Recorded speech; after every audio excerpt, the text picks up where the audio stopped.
말씀은 요한복음 9장입니다. 요한복음 9장 18절에서 23절입니다. 합독합니다.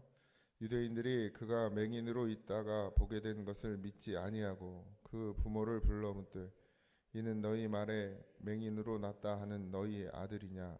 그러면 지금은 어떻게 해서 보느냐?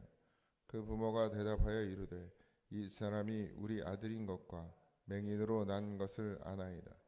그러나 지금 어떻게 해서 보는지 또는 누가 그 눈을 뜨게 하였는지 우리는 알지 못하나이다. 그에게 물으소서. 그가 장성하였으니 자기 일을 말하리이다. 그 부모가 이렇게 말한 것은 이미 유대인들이 누구든지 예수를 그리스도로 시인하는 자는 출교하기로 결의하였으므로 그들을 무서워함이로라. 이러므로 그 부모가 말하기를 그가 장성하였으니 그에게 물어보소서 하였더라. 아멘. 예수님이 말씀으로 이 땅에 오셨죠. 예수님이 오시기 전에 이제 성경은 이제 말라기인데 그 신앙의 암흑기가 있었습니다. 그러니까 선지자도 없고 이제 하나님의 말씀도 없고. 근데 그 당시 예수님이 오시기 전에 이스라엘을 보면 그들의 자기 신앙은 아주 자신만만했죠. 자기들은 하나님 정말 사랑하고 있고 하나님을 이렇게 제사드리고 예배드리고 11조하고 매일 금식하고 매번 금식하고 이게 그들의 자랑이었습니다. 뭐 열심은 뭐 따라갈 수가 없다고 할 정도로 그렇게 열심을 냈지만 말씀이신 예수님께서 이 땅 가운데 오셔서 말씀이 오시니까 그들의 죄가 드러나거든요. 그들의 중심, 가려져 있던 것, 보지 못하던 것들을 이제 보게 되는 것이죠. 그러니까 이제 쉽게 얘기하면 거짓말하고 잘 지냈는데 이제 거짓말이 안 통하는 그런 상황이 온 거예요. 그 예수님은 하나님께서는 선지자들을 보내서 하나님의 말씀, 그러니까 하나님을 바라보고 하나님만 붙잡고 하나님만 믿어라를 계속 이야기했었고, 그러고 그들은 자기들이 그렇게 산다고 생각했던 거예요. 근데 예수님이 말씀이신 그분이 오셔서 이제 그들을 조목조목 그들의 죄, 그러니까 그것도 뭐 지적한다기보단 예수님은 그냥 역사를 일으키셨죠. 눈을 열고 귀를 열고 그러면 떡을 떼어주고 오병이의 기적을 행하면서 너희가 소경이고 너희가 귀머거리고 너희는 밥 먹고 사는 인생이다 라는 걸 계속해서 가르쳐 주셨어요. 그러니까 이들은 그게 듣기가 싫었죠. 지금의 대한민국의 교회도 지금 또 그렇게 흘러왔어요. 처음엔 잘 신앙으로 시작했는데 이제는 어느덧 이 교회라는 이 기독교가 오래되다 보니까 어떤 율법의 종교가 됐죠. 다시 바리새인들처럼 그러니까 자기들은 이것도 하고 저것도 하고. 교회 다니는 사람들 중에 그걸 자랑하는 사람들이 꽤 많아요. 이것도 하고 저것도 하고. 심지어는 제가 저번에도 말씀드린 장로님을 만났는데 장로님이 11조에서 자기가 물질의 복을 받았다고, 자기는 물질의 어려움 없이 산다고 11조의 비밀을 모른대 성도들이. 그래서 답답하다고. 그렇게 말하는 장로님이 더 답답하더라고요. 예? 11조 겨우 밥 먹고 살라고 11조 해요? 예? 이양할 거면 꿈을 좀 크게 갖든가. 지금 그런 신앙으로 변질되었죠. 그래서 지금 또 다시 예수님이 오시면, 말씀이 그들 가운데 임하면 이 도무지 견디질 못하는 거예요. 거슬이 기분 나쁜 거죠. 그리고 신앙이 어떻게 변질됐냐면 하나님께 혼날까 봐 하는 신앙으로 바뀌는 거예요. 하나님께 혼날까 봐 하는 신앙. 여러분 그게 얼마나 미련한 신앙입니까? 그리고 목사님은 거스리면 저주받을까 봐. 여러분 목사 거스린다고 저주받지 않습니다. 하나님 말씀을 거스리니까 혼이 나는 거지. 그리고 적어도 목사면 성도를 저주하는 목사는 없어요. 예? 성도가 아무리 거스리고 아무리 나를 대적해도 목사는 불쌍히 여겨달라고, 긍휼히 여겨달라고, 저도 눈을 열어서 보게 하시고 하나님 나라 가게 해달라고 기도하지, 목사가 여기 앉아가지고 어? 마귀 새끼 같은 그놈 좀 어떻게 좀 해달라 이러는 목사는 없어요. 목사면, 진짜 목사면. 그러면 가짜 목사가 여기서 저주한다고 그걸 하나님이 들어서 저주하겠어요? 그 사람을? 그러니까 우리가 자꾸 변질된 신앙 안에서 살아가면서 진짜 말씀이 오면 그 말씀을 못 먹는 거예요. 왜? 많은 교회가, 많은 사람들이, 많은 목사가 그렇게 얘기하니까 그렇게 해도 되는 줄 알아요. 11조 하면 복 받는다고 하도 가르쳐 놓으니까 복을 받죠. 하늘의 복을 받지. 신앙을 고백하는 거 아니에요. 내 믿음을 고백하는 거. 진짜 11조는 늘 말씀드리지만 예수님을 만난 사람이 그 만남을 고백하는 게 11조라고 말씀드렸잖아요. 하나님이 10배 1을 하라고 그래서 한 게 아니에요. 아브라함이 언제 하나님이 11조 하라고 그런 적 있어요? 근데 아브라함이 예수님을 만나니까 11조를 했단 말이에요. 10의 1을 드렸단 말이에요. 내 것이 다 하나님의 것입니다. 그 예수님이 없으면 안 되는 거예요.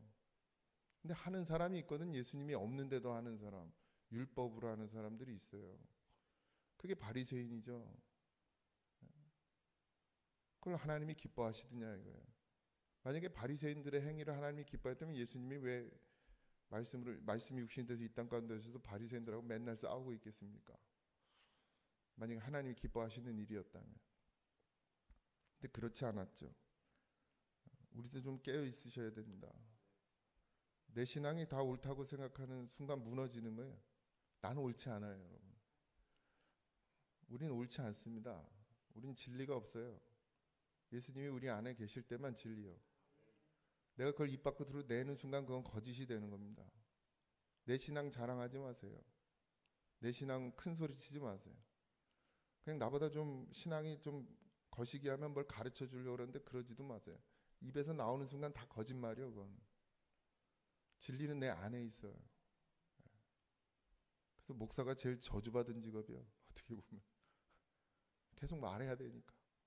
안 하고 싶은데. 나도 잘 못하는데 뭘 떠들어? 지금 이제 제가 성도로 돌아가면, 지금이라도 성도로 돌아가면 난 이제 아무 말도 안 하고 교회만 다닐 거야. 말할 수가 없어요, 우리가. 예수님 진짜 만나면 할 말이 없어.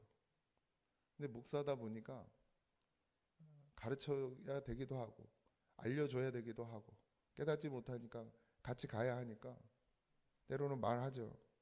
안 들어. 안 들어. 기적을 봤어요. 그러면 예수님에 대해서 궁금해해야 되는데 소경이 눈을 떴어요. 그럼 궁금해해야 되는데 궁금해하는 게 아니라 따지는 거예요. 그걸 인정하고 싶지 않은 것이죠. 분명히 저런 일은 하나님의 아들 아니면 진짜 진실하거나 그들이 말할 때는 정결한 자 아니면 진짜 하나님의 사람이 아니면 그 당시에 그 이스라엘은 어쨌든 하나님을 믿는 신앙이었으니까 그런 일을 행하는 자는 반드시 하나님의 사람이든가 거짓이거나 죄인이 그런 일을 할 수가 없다고 생각했기 때문에 이게 일어나긴 일어났는데 그걸 예수님이 했다 그러면 자기들이 인정하는 꼴이 되니까 어떻게 하든 예수님이 한 게 아니거나 뭔가 술수가 있거나 그래서 그걸 드러내야 되는 상황인 것이죠. 그래서 결국 이제 부모까지 부릅니다. 그래서 이 사람이 우리 아들인 것과 맹인으로 난 것은 아나이다. 그러나 지금 어떻게 해서 보는지 알지 못하나이다. 이 부모의 반응이죠.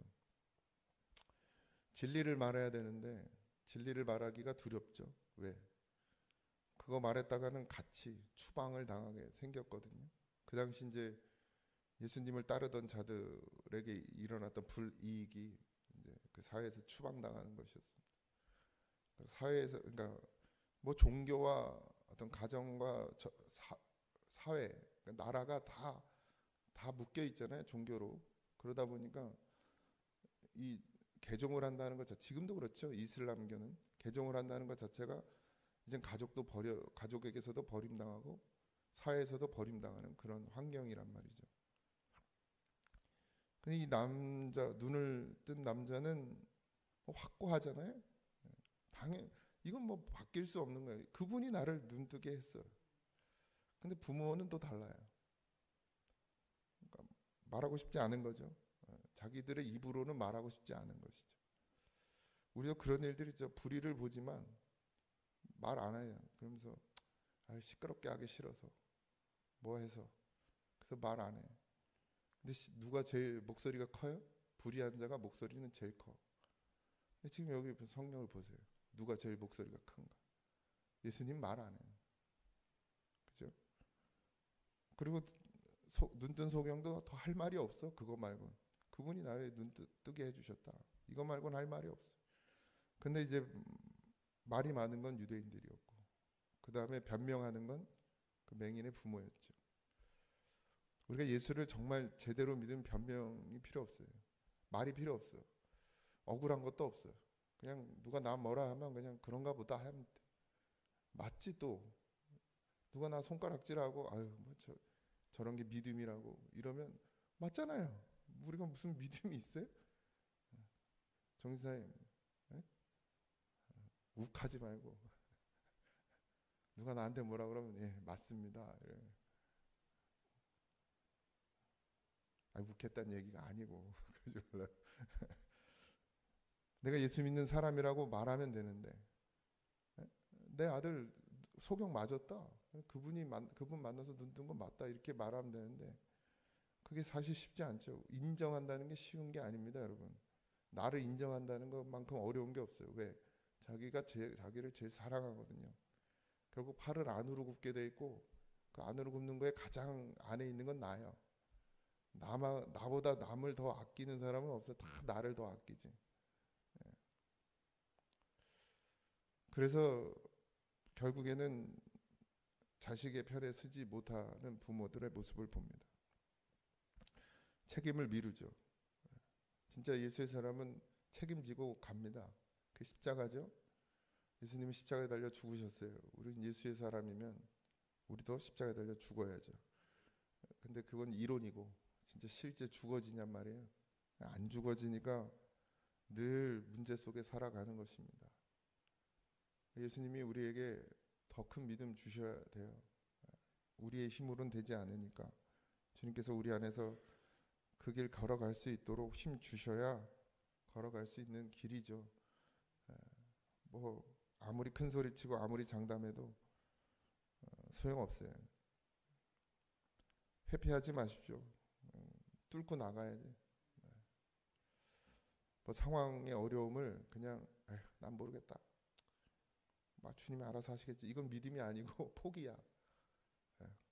난 모르겠다는 빼세요. 주님이 내게 가라 하신 그 길 믿음으로 걸어가겠다. 이런 결단과 기도가 필요합니다. 그래서 힘들고 어렵죠. 주님 믿고 따라가는 길이 쉬울 것 같으면 가는 사람이 많을 것인데 가는 사람이 적다는 건 쉽지 않다는 것이고 예수님도 좁은 길이라고 그랬고 좁은 문이라고 그랬습니다. 그러니 예수님 따라간다는 게 쉬운 건 아니죠. 가기도 어렵고. 그래서 예수님께서 내가 지어주는 걸 매라 그랬어요. 우리 스스로는 못 가는 거고 우리의 결단으로 못 가고 우리의 힘으로 생각으로는 절대 그 길 갈 수가 없죠. 그래서 우리가 예수님 붙들 수밖에 없고 붙들려야 합니다. 예수님께 붙들려야 우리가 그 길을 걸어갈 수 있죠.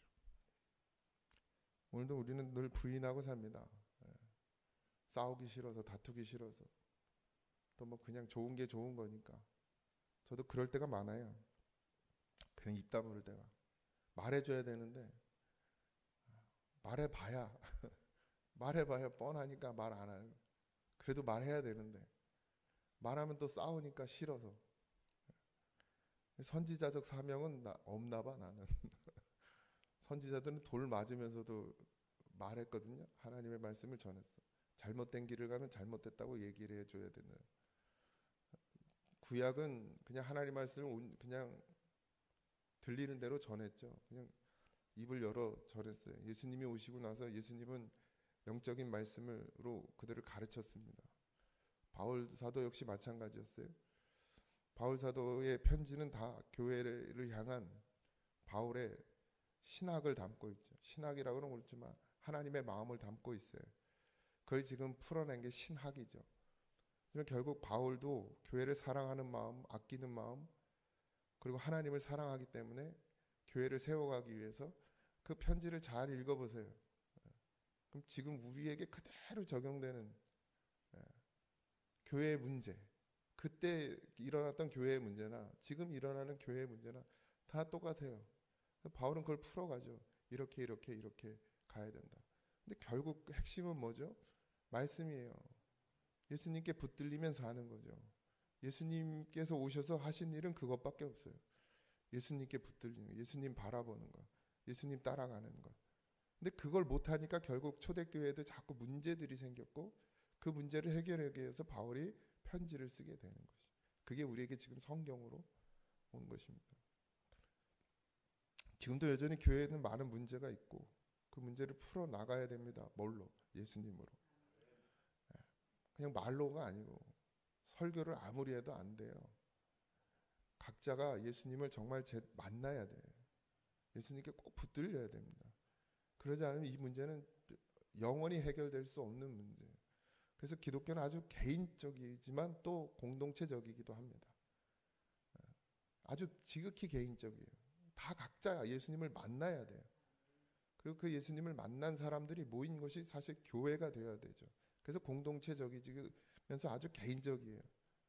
근데 목회자는 이 교회에 속한 모든 사람들이 예수님을 잘 만나서 하나님의 나라 백성 되는 것, 천국 가는 그 길을 정말 잘 걸어가는 것을 계속해서 지켜보고 그 길을 걸어갈 수 있도록 돕고 함께 가는 것, 그게 목회자의 사명이거든요.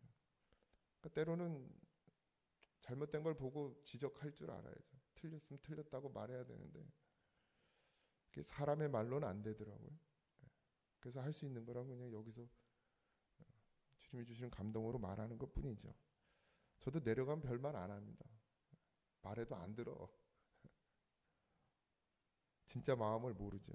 예수님의 마음을 알았다면 그들이 예수님 찾아와서 따지지 않았을 겁니다. 지금도 여전히 성도라면 예수님의 마음을 알아야 되죠. 예수님의 마음을 알아야죠. 이게 안다는 게 그냥 지식으로 알아지는 게 아니라 마음을 알려면 마음이 알아져야 돼요. 여기서 알아져야 되죠. 그래 믿어지는 거고 그래야 따라가는 겁니다. 오늘 하루도 무슨 일이 일어나면 그걸 따지려고 하기보다 예수님이 왜 내게 이런 일을 주셨는지를 깊이 묵상하고 하나님이 내게 주신 일이라는 걸 믿고 그게 어려운 일이든 힘든 일이든 좋은 일이든 다 감사로 받으시길 바랍니다. 그러면 그리고 기도하면 하나님께서 우리의 눈을 열어서 우리의 가야 될 길까지도 다 보여주신단 말이죠. 답이 없어요. 인생에 답이 있습니까? 자녀 기르는 거, 자녀 키우는 거 답이 있어요? 누가 더 잘 키웠다고 말할 수 있습니까? 없어요. 죽는 날까지 몰라. 잘 키운 건지 잘못 키운 건지. 지금 눈에 보는 거 가지고 잘하면 잘 키우고 못하면 못 키우고 그게 우리 아닙니까? 하나님은 다 아시잖아요. 우리 인생의 끝을 아시는 하나님이신데 우리가 왜 자꾸 나한테 뭔가를 맡기려고 한단 말이죠. 오늘도 하나님께 우리의 삶을 맡기시기 바랍니다. 우리의 눈을 열어주실 수 있는 것도 우리의 귀를 열어주실 수 있는 것도 우리를 보게 하고 듣게 하시는 것도 다 하나님이십니다. 그러니까 어떤 것도 의지하지 마시고 아주 지극히 개인적으로 하나님을 잘 만나시고 오늘도 그렇게 기도하고 매 순간순간 주의 이름 부르세요. 그럼 사는 길을 보여주시더라고요. 주님 이름 부르기만 해도 그냥 주여 하기만 해도 주님이 내 안에서 살아 역사하시는 게 보입니다. 그런 귀한 한 날이 되길 주님 이름 축복합니다. 기도하겠습니다. 하나님, 예수님만이 나의 주님이십니다. 이 고백이 그렇게도 어렵습니다. 말은 할 수 있지만 살아갈 수 있음을 고백하게 하여 주옵소서. 입으로만 하는 고백이 되지 말게 하시고 우리의 삶이 정말 예수님이 나의 주님이 되어 주시고 예수님이 나의 주인이 되어 주셔서 주님이 내 삶의 전부가 되시고 내 삶을 이끌어 가시는 분임을 인정하고 그렇게 살아내는 그런 믿음에까지 우리가 자라게 하여 주옵소서. 소경이 눈을 뜨고 할 말이 예수님밖에 없었습니다. 아버지, 세상의 눈치 보고 상황의 눈치 보고 환경의 눈치 보는 자가 되지 말게 하시고 그저 우리 눈에 예수님밖에 보이지 않게 하여 주셔서 어떠한 상황에 놓여도 예수님을 말하고 예수님을 자랑하고 예수님을 드러내는 그런 믿음의 사람으로 오늘 하루도 살게 하여 주시옵소서. 힘들고 어려울 때 주의 이름을 부릅니다. 아버지 하나님, 구원을 이루시는 하나님을 우리의 눈으로 목도하게 하여 주옵소서. 오늘 하루도 함께하여 주님 믿고 감사하며 예수님의 이름으로 기도하옵나이다. 아멘. 하늘에 계신 우리 아버지여, 이름이 거룩히 여김을 받으시오며 나라의 임하옵시며 뜻이 하늘에서 이루어진 것 같이 땅에서 이루어지이다. 오늘 우리에게 일용할 양식을 주옵시고 우리가 우리에게 죄진 자를 사하여 준 것 같이 우리 죄를 사하여 주옵시고 우리를 시험에 들게 하지 마옵시고 다만 악에서 구하옵소서. 대의 나라와 권세와 영광이 아버지께 영원히 있사옵나이다. 아멘.